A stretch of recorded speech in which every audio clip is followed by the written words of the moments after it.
C'est la dernière journée de cette saison 2020-2021 pour Ortzone également. Bonjour à toutes et à tous, bienvenue sur Télégoël pour Ortzone, votre magazine sport en plein cœur de l'agglomération de Lens-Liévin. Dernière de rêve donc avec de beaux invités, de l'actu également qui explose dans tous les sens. On vous parlera de Arnes, on vous parlera également du dernier match du Racing Club de Lens face à Monaco. On parlera également d'une association qui vise à envoyer plusieurs milliers d'enfants aux Jeux Olympiques 2024 qui se dérouleront à Paris. En plus, l'agglomération de Lens-Liévin a été nommée terre de jeu. On en parlera avec notre invité d'honneur. Bonjour Gervais Martel. Bonjour. Ancien président du Racing Club de Lens, coprésident de la Chance aux enfants. On reviendra avec vous sur ce très beau projet. On parlera également de vos premiers amours, le Racing Club de Lens avec le point RCL. Et là aussi, Nessaki, bonjour. Bonjour Fred. Journaliste indépendant, donc vous êtes un habitué des lieux.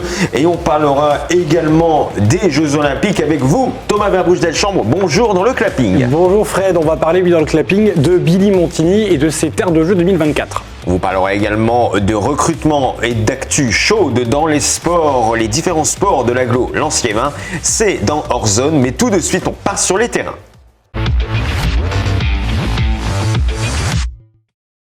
Il y avait un mince espoir de qualification pour une Coupe d'Europe, mais les Lensois trébuchent au 7e rang. Match nul 0-0 contre l'AS Monaco après une prestation assez honorable pour les joueurs de Francaise.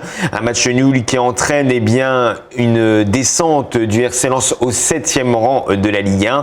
Rennes se qualifie pour l'Europa Conference League. C'est, comme l'a dit Francaise, une très belle saison qu'ont réalisé ces joueurs. Là aussi, Nessaki, Francaise a déclaré qu'il y avait 51% de lui qui était heureux de cette fin de saison, 49% déçu de ne pas avoir décroché cette qualification. Pour vous, vous vous situez où sur le... Je peux comprendre, quand on s'appelle Francaise, qu'on ait un pourcentage comme celui-là. Moi, je suis quand même vachement satisfait du parcours du Racing, on va être honnête. Faut pas oublier qu'on revient d'une période relativement longue, enfin en Ligue 1. On a été surprenant, quand je dis on, les joueurs ont été surprenants du début à la fin. J'ai pas eu écho d'une seule équipe qui était adversaire du Racing, qui n'a pas reconnu la surprenante prestation de cette équipe-là. À la fin, effectivement, on peut penser déception. Moi, je suis pas tellement déçu. Ça aurait été la cerise sur le gâteau, quoi, que de se retrouver européen. Il a dit en conférence de presse en plus, ça, la cerise sur le gâteau. Oui, voilà, ça aurait été la cerise sur le gâteau. Mais la part de gâteau que le Racing a offert aux supporters, qui malheureusement ne pouvaient pas être dans les stades, elle est énorme. Et pour moi, le Racing a pimenté le championnat pendant toute la saison, jusqu'à la fin. Gervais Martel, le Racing Club de Lens, piment de cette saison 2020-2021, vous êtes d'accord ? Ah ouais, surprenant, parce que quand on remonte comme ça de L2 et réussir à être une grande partie de la saison dans les 5-6 premiers, c'est vraiment une grande performance. Et même premier à un moment. Qu'on réussit, oui, au premier match. Sauf que moi, je suis un peu plus mesuré que vous. Je pense que c'est une bonne chose qu'on soit pas 6e. Pourquoi ? Parce que cette nouvelle compétition, d'abord, comme toute nouvelle compétition, on aurait dû aller jouer dans des pays avec le respect de chaque pays, mais un peu compliqué. Dans les pays de l'Est. Donc, pas seulement l'Est, et puis très loin, et ça veut dire reprendre le championnat 15 jours avant certainement pour jouer. Regardez des clubs comme Reims qui ont joué l'Europa League et qui sont passés par les tours qualificatifs au départ, ils ont failli descendre. Donc c'est compliqué. La deuxième saison de remontée d'un club en N1, elle est toujours très compliquée. Donc on l'aurait pris, comme a dit Francaise, et ça aurait été bien, mais moi c'est pas une grosse déception, bien au contraire de finir 7e, parce qu'on va pouvoir préparer tranquillement la deuxième saison en première division. On parlera justement de ces derniers bruits de couloir dans le point RCL avec vous, messieurs, mais avant... Thomas Verbouche-Delchambre, Lens n'a peut-être pas décroché l'Europa Conference League, mais Arnes a décroché son trophée en volleyball. Et oui, on a un champion. 10 ans après leur dernier sacre en 2011, les garçons du HVB ont remporté le titre élite du championnat de volley au terme d'une saison quasi parfaite, avec seulement 2 défaites dans la phase régulière. Ils ont vaincu pour la finale l'équipe de Rennes à l'aller, mais au retour, dimanche, devant le public rennais, ils ont encaissé 3-7-1, 25-16, 16-25, 25-23, 25-22. Ça s'est donc joué au 7 en or, puisqu'il y avait un match de chaque côté. On va revivre le dernier point ensemble. C'est servi, comme on s'y attendait sur le libéro, mais ce coup-ci tient bien.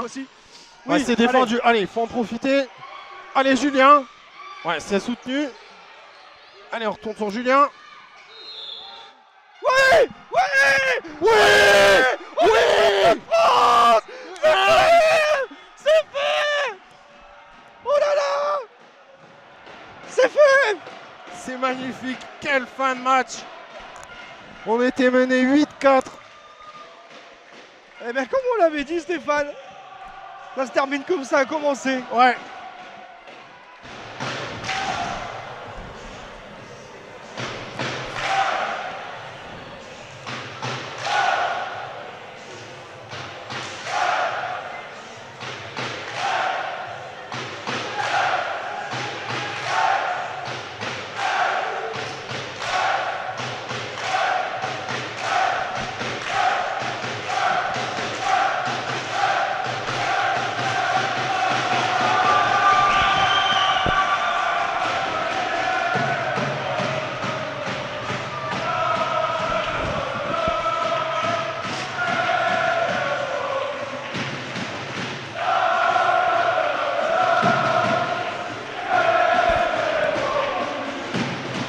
Allez, les Nike qui va chercher la coupe, le titre de champion de France.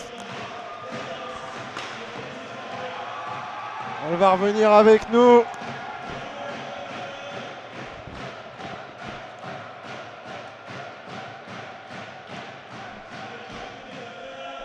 Une pensée pour ceux qui n'ont pas pu. Malgré ce sacre, et comme l'expliquait la semaine dernière Loïc Banda qu'on avait reçu en plateau, le HVB ne montera pas en LNV, la Ligue B de volley, et restera en élite l'année prochaine avec le même coach, Loïc, que nous avons rencontré hier avec la coupe. C'est vraiment l'accomplissement de tout le travail qui a été fait, tu vois, l'aboutissement de tout le travail qui a été fait. Mais c'est pas seulement le travail de 1 an, c'est le travail qui est fait depuis 5-6 ans, tu vois. C'est le travail de tout un club. Donc oui, aujourd'hui, l'équipe première est championne de France, l'équipe première a gagné le titre. Mais vraiment, c'est le travail de tout un club, des bénévoles. Pour moi, ça représente vraiment ça, quoi. 1, 2, 3...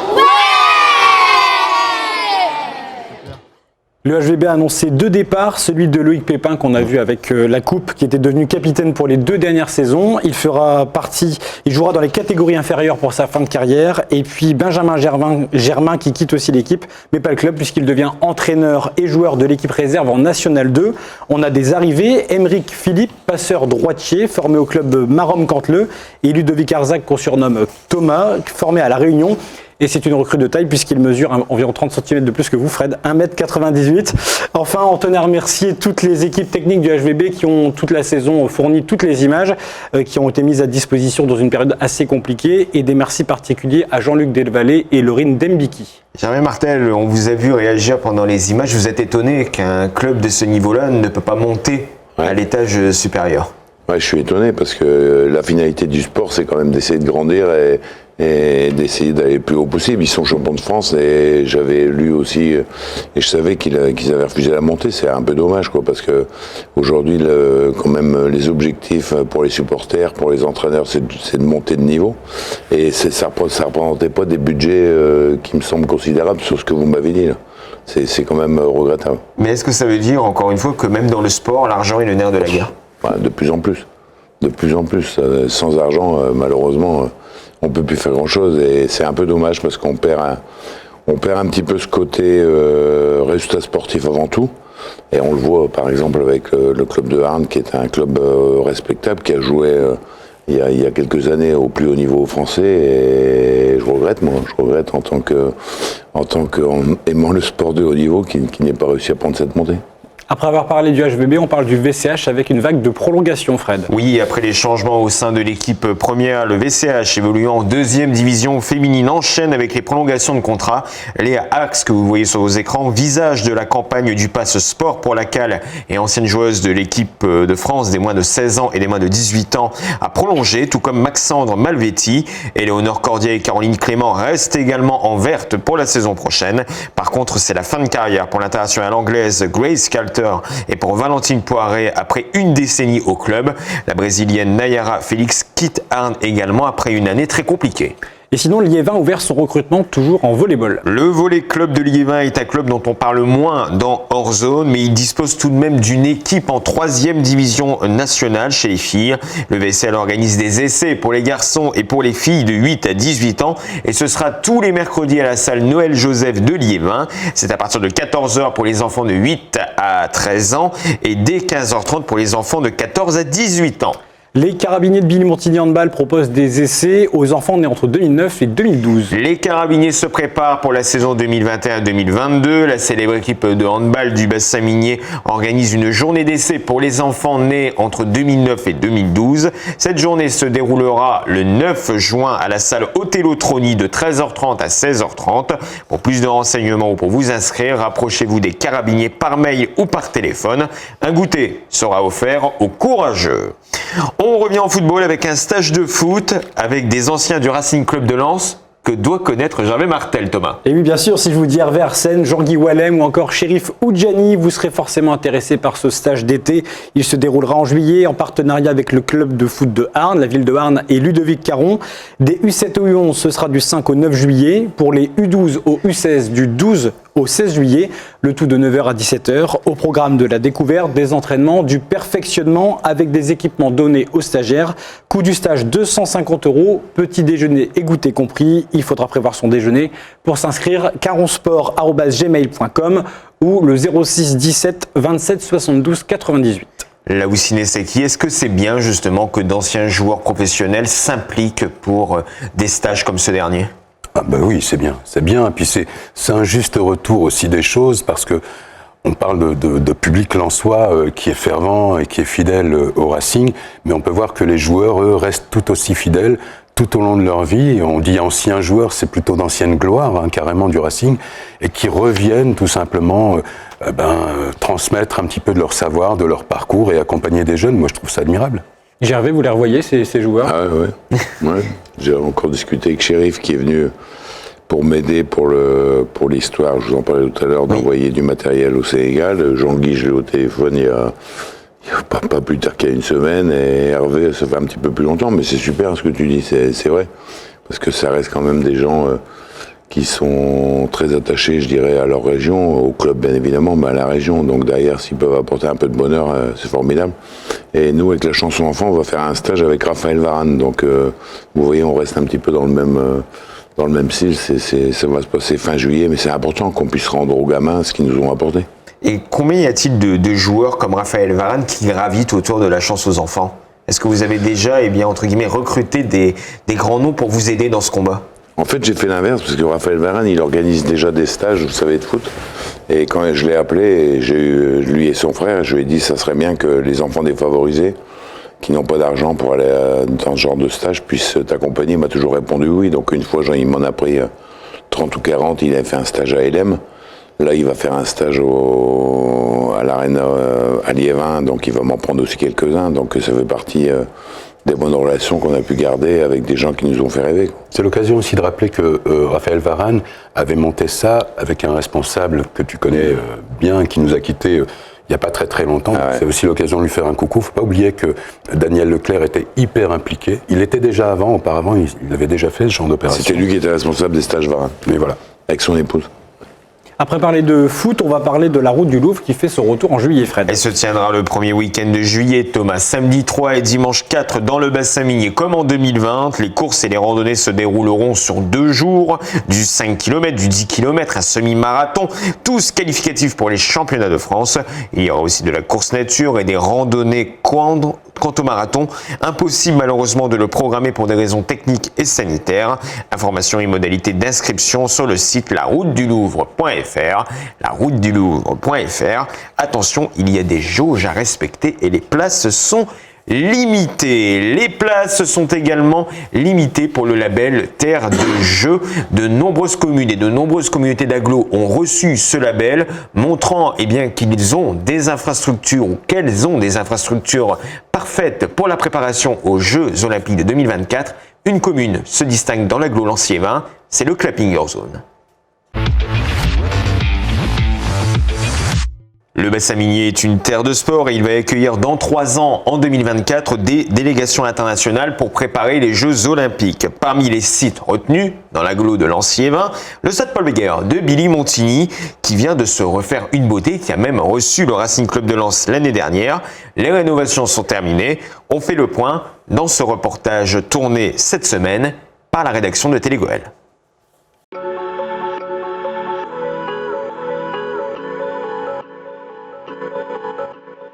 60 000 m² de superficie, 6 salles de sport flambant neuves, 3 terrains de foot dernière génération, une piste d'athlétisme inaugurée en 2019. Bienvenue au stade Paul Guerre de Billy Montigny. Complexe sportif historique du bassin minier, la commune a engagé pas moins de 3 millions d'euros en partie financés par ses partenaires pour rénover entièrement ses infrastructures. Notre priorité, c'était le sport pour tous, donc le sport pour les professionnels, les amateurs, les hommes, les femmes, les enfants, parce que le sport, c'est un facteur de bonne santé. Le sport, c'est également des valeurs telles que le partage, la solidarité, l'entraide, le respect, la maîtrise de soi, mais c'est également de pouvoir leur donner une chance de réussir dans le domaine sportif.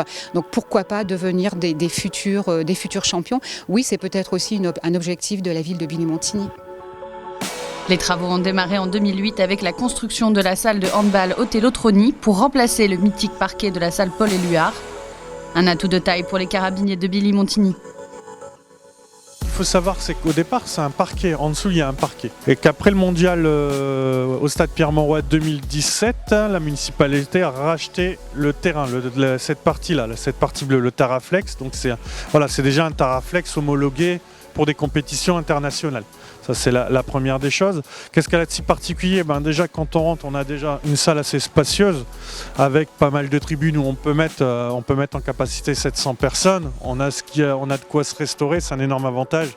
On a des vestiaires assez spacieux et on a tout ce qu'il faut, nous, en tant qu'association sportive, pour fonctionner. On a des locaux à nous, on a un bureau et on peut accueillir aussi des équipes internationales pour des séquences d'entraînement, voire des matchs amicaux. Justement, la salle Othello-Troni a été retenue base arrière pour les JO 2024, tout comme le terrain d'honneur de football.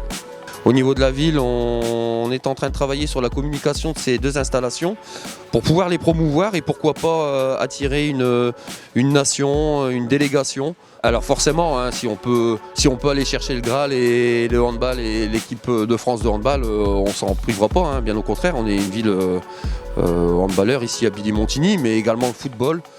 En effet, le stade a déjà servi de base d'entraînement pour l'équipe féminine des Pays-Bas et a même accueilli des matchs amicaux du RC Lens. En attendant les JO, la commune s'est affiliée au comité départemental olympique pour promouvoir ses infrastructures et a reçu également le label Terre de Jeux 2024. La ville a été labellisée Terre de Jeux 2024, donc elle se doit maintenant de mettre en place des animations, des activités, des événements autour des valeurs olympiques, aussi bien pour le grand public, pour le monde associatif et sportif de la ville. Et donc il y a des objectifs à atteindre, c'est ce que le service des sports va mettre en place justement pour répondre aux objectifs de cette labellisation.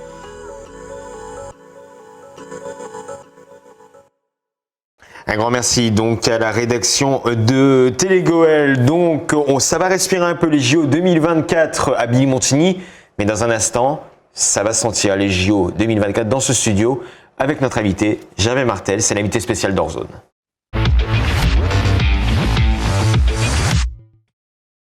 Bonjour Gervais Martel.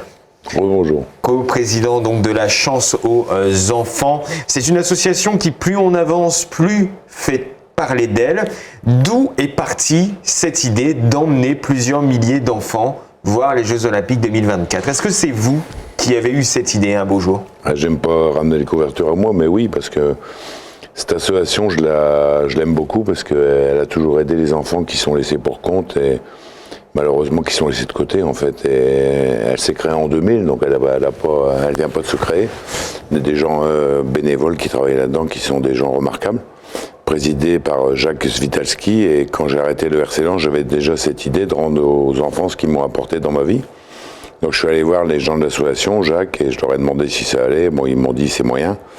Et je leur ai dit on va essayer d'axer sur le sport. Donc on a vraiment axé sur le sport, notamment en emmenant les enfants. Alors c'est Jean-Luc Reichmann qui est le parrain, qui est un ami à moi, et on emmène les enfants, en dehors de la pandémie évidemment, mais ça va repartir vite, voir tous les spectacles de sport que vous pouvez imaginer, pas seulement football. Alors justement, avant la pandémie liée à la Covid-19, quels sont les événements qui ont pu voir les enfants dans les tribunes ?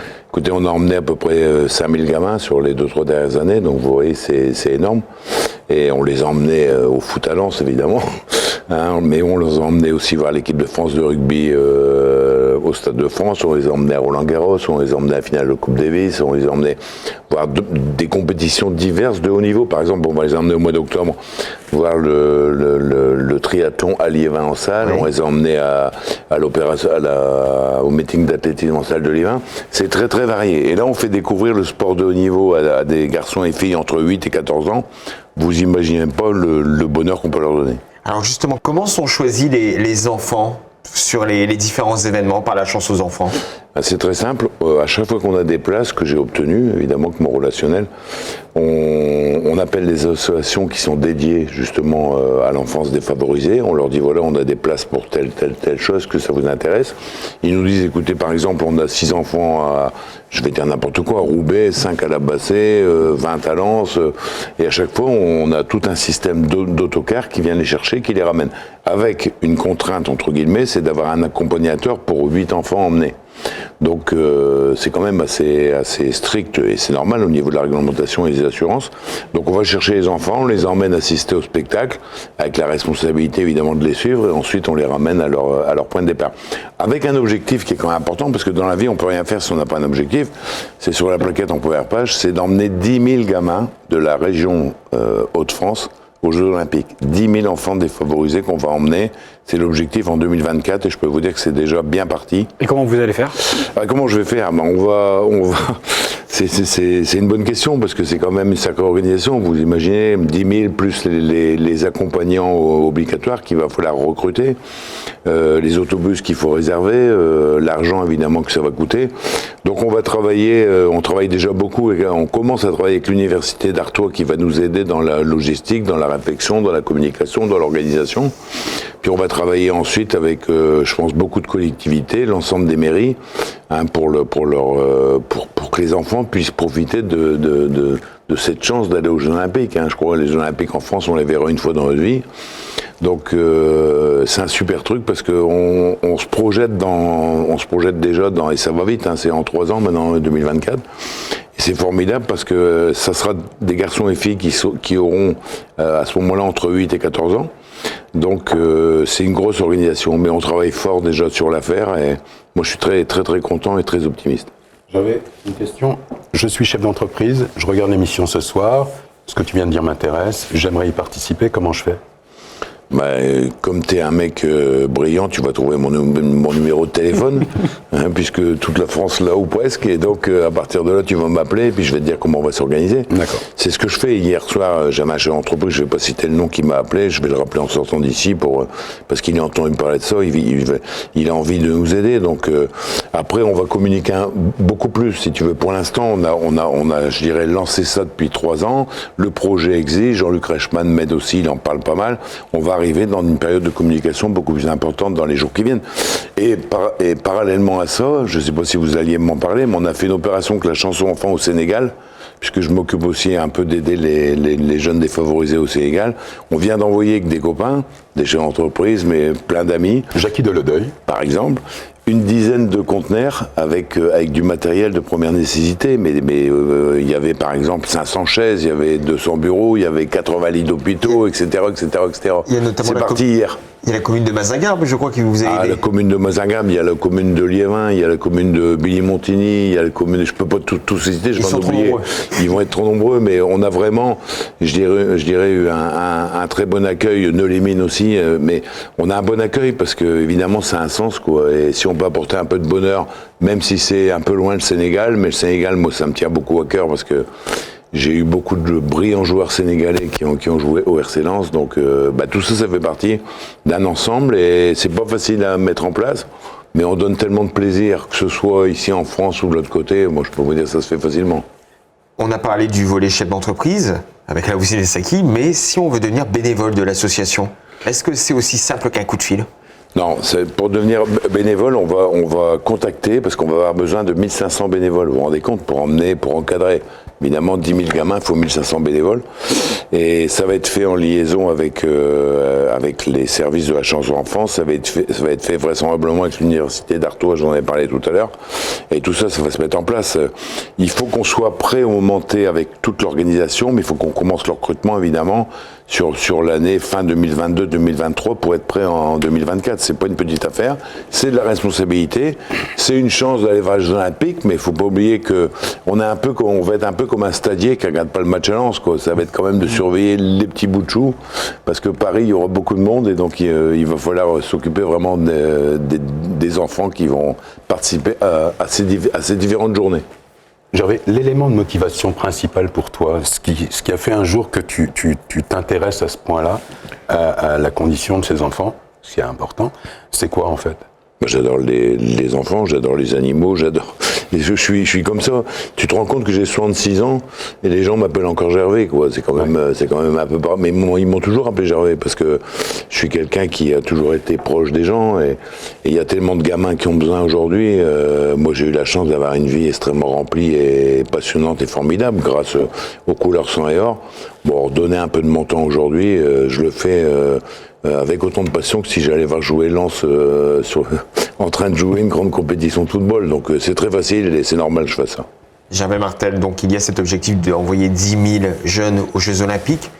Si jamais on a la possibilité de dépasser cet objectif, est-ce que la chance aux enfants va le faire ou non? On se limite vraiment à 10 000 enfants? Non, mais votre question, elle est sympa, mais c'est pas facile. Déjà, trouver 10 000 places aux Jeux Olympiques, je peux vous dire, c'est comme trouver des places pour aller vers France-Pays de Galles de rugby. C'est pas simple, en dehors de la pandémie, évidemment. Non, je crois qu'à un moment, un objectif, il est réussi si on se bloque sur des chiffres qui sont atteignables et qui sont réalisables. Et dans les 10 000, on veut vraiment emmener, encore une fois, 10 000 garçons et filles qui sont défavorisés. Il ne s'agit pas d'emmener tout le monde, je dirais, aux Jeux Olympiques. C'est pas porte ouverte pour les Jeux Olympiques. Il y a vraiment une cible sur laquelle on se consacre. C'est les enfants qui sont, eux, défavorisés. Donc, on va faire 10 000, on va essayer de bien le faire. Ce qui est remarquable, c'est que les JO, bon, on le sait, hein, c'est tous les 4 ans, bien évidemment, mais c'est un événement planétaire. Ces enfants vont le vivre une seule fois si ça se trouve clair. Dans leur vie, quoi. Donc c'est ce qui donne encore une autre dimension à ce que tu fais, enfin ce que vous faites, parce que vous êtes quand même. Bien sûr, on est beaucoup de drapeaux, mais il y a quand même du monde. Et ça, c'est admirable comme action. Je veux dire, ça va les marquer à vie. Et je crois que ce qui est bien aussi, tu vois, c'est qu'on est fiers d'être. Moi, je suis né à Wany, donc je suis fier de ma région des Hauts-de-France. Hein, et vraiment, on s'est attelé sur les Hauts-de-France, quoi. Il ne s'agit pas de vouloir aller autre part. C'est pas une question d'être sectaire avec les autres, mais on est dans les Hauts-de-France, donc on va essayer de récompenser les jeunes garçons et filles des Hauts-de-France. Ouais. Vous avez la possibilité de faire rêver 10 000 enfants, donc notamment avec la chance aux enfants. Et puis on a aussi un peu parlé en off, ils vont pouvoir découvrir plein de sports. Et ce sera ma dernière question. Il y a notamment un sport que là aussi m'a glissé un peu sous le coude. Non, mais ça va faire rire, Gervais. Ça va le faire rire. Donc, parce que c'est deux passions qu'il a, mais l'union des deux, c'est moins évident. Gervais Martel, on sait que vous êtes un grand fan de golf, mais vous seriez un fan de foot-golf, selon Laoussine et Saki. Écoutez, je vais même vous faire une confidence. Ces personnes qui nous écoutent, je suis un fan de tous les sports. Donc ça a été un peu le regret de mon épouse depuis 40 ans, c'est que je regarde tout, quoi. Donc la Formule 1, je regarde rien. Les Jeux Olympiques, c'est catastrophique. Et heureusement que la belote n'est pas encore au JO. Et donc je m'intéresse à tout. Évidemment, je m'intéresse au golf parce que j'ai eu la chance de côtoyer des grands champions et je refais un Open de golf comme tous les ans du 16 au 18 septembre à Arras. Mais je ne vais pas vous embêter avec ça aujourd'hui.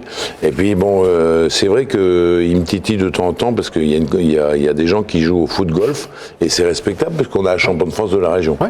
On est bien exactement, un Arageois, Antonio Balestra, qui est champion de France depuis le week-end dernier. Bon, il se succède à lui-même, mais ça a été plus compliqué cette année. Il est aussi champion du monde.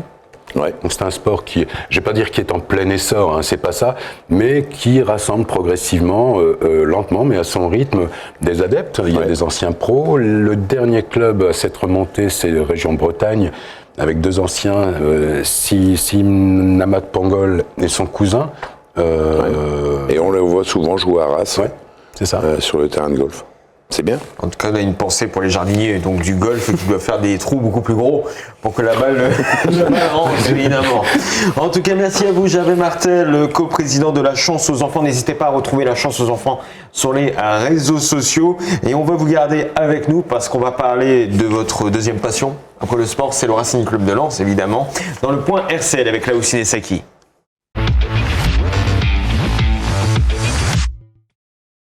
Le Racing Club de Lens donc fait match nul contre l'AS Monaco, ultra dominé en première mi-temps avant de voir un espoir de victoire naître en deuxième mi-temps. Match nul, 0-0. Est-ce que c'était vraiment un match avec des énormes guillemets nul ou ça a été très difficile pour le Racing Club de Lens ou au contraire, vous avez une autre vision du match? Moi j'ai une vision, enfin la mienne en tout cas, c'est de dire, c'est pas un match nul au sens premier, c'est-à-dire un mauvais match, absolument pas. C'est même un match qui m'a un peu surpris.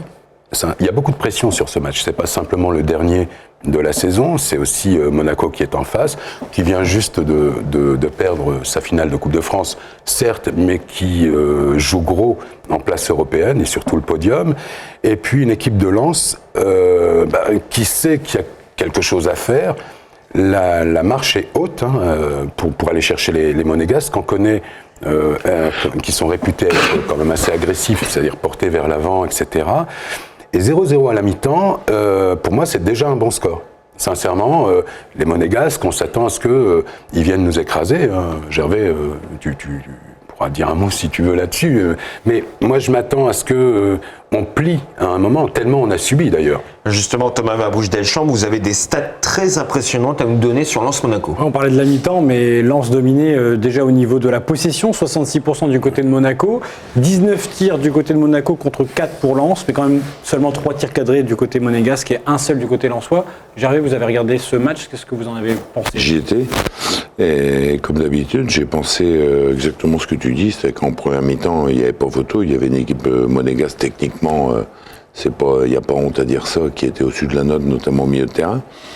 Et puis après, quand ça marque pas, quand Monaco apprend que Lyon est mené, ça marchait comme ça, on est au dernier match, donc ils apprennent que Lyon, incroyable, est mené chez lui par Nice. À partir de là, ça commence à jouer à la baballe derrière, parce qu'ils savent très bien que aujourd'hui, même s'ils avaient perdu à Lens que Lyon perd, Monaco était troisième. Inconsciemment, ça recule, il fait les changements et nous, on reprend une grande confiance en nous. On est très dangereux quand même en seconde mi-temps, notamment avec Fofana qui a une très grosse occasion.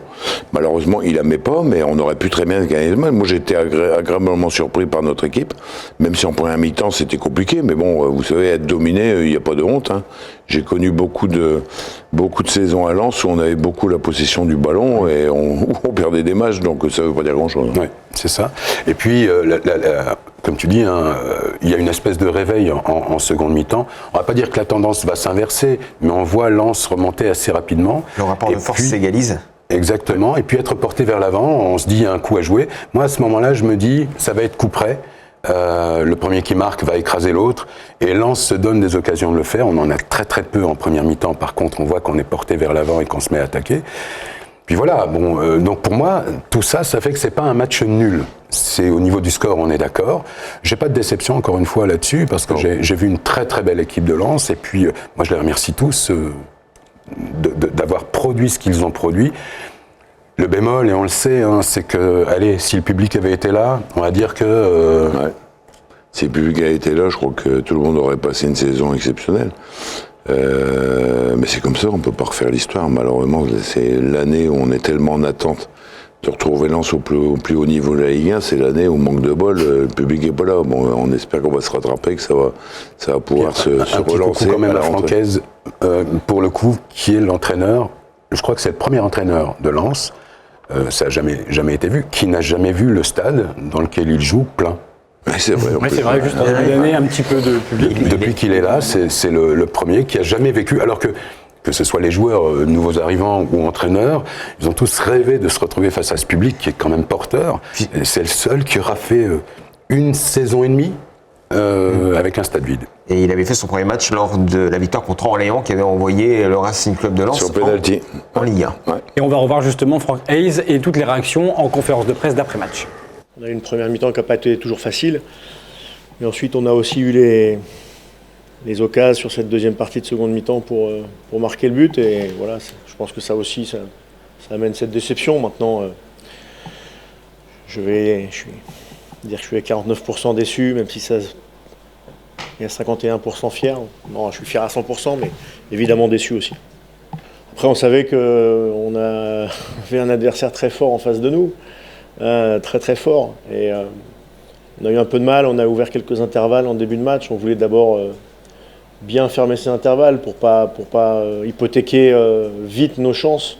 On a encore une fois de plus donné le maximum avec ce qui reste d'énergie. Pour certains, on sent que ça devient un petit peu difficile, mais ils ont encore tout donné jusqu'au bout, donc je leur tire mon chapeau. Je suis très fier de mes joueurs car nous avons fait une belle saison. Nous avons joué la finale contre le PSG, nous avons fini 3e. Personne ne l'espérait en début de saison et tout ce que l'on a fait est mérité. Aujourd'hui, je pense que nous avons fait du beau jeu contre un très bon adversaire. Félicitations au RC Lens puisqu'ils ont fait aussi une belle saison. Et oui, vous allez voir les images sur Instagram, sur les réseaux sociaux, que nos joueurs sont contents au vestiaire et que la fête était immense et qu'elle l'est encore. Beaucoup de déceptions dans le vestiaire à la fin du match parce que voilà, on s'est pris au jeu de se qualifier en Coupe d'Europe et malheureusement on ne se qualifie pas. Après, je pense qu'on peut garder la tête haute. On a beaucoup de fierté parce qu'on a réalisé une saison top. Après, voilà, on n'a pas, sur les 4 derniers matchs, on n'a pas réussi à prendre des points et finalement, il nous en manque 2. Donc voilà, beaucoup de déceptions, mais je pense qu'on peut être fier de notre saison. On va être déçus les 2-3 premiers jours et après, ça ira mieux pendant les vacances. Les vacances et puis après la saison 2021-2022, mais avec quel effectif? On sait que certains joueurs du Racing Club de Lens ont été approchés ces dernières heures, donc on ne va pas trop citer de noms parce que sinon ce serait alimenter les rumeurs et il faut faire très attention à ce qu'on dit, surtout en période de mercato. Je pense que là aussi Saki et Gervais Martel ne me contrediront pas parce qu'il faut faire très attention quand on dit, on cite certains joueurs. Mais par contre, on peut parler de Jonathan Klaus qui a été nommé dans l'équipe type UNFP de la saison 2020-2021. Il est donc le meilleur arrière droit de Ligue 1. C'est mérité, selon vous, Gervais Martel? C'est une très grosse saison. Un joueur presque inconnu pour nous quand il est arrivé. Bravo à Gisolfi, le directeur technique, d'avoir recruté, comme d'ailleurs l'ensemble des recrutements qui ont été faits. C'est dommage quand vous dites qu'on arrive dans une période où les joueurs sont sollicités. Bon, si c'était des pitres, ils ne seraient pas sollicités, donc heureusement, donc il faut se réjouir de ça. Après, ça fait partie de la vie des clubs, oui. Les intersaisons où les joueurs sont sollicités, des joueurs partiront et des joueurs arriveront.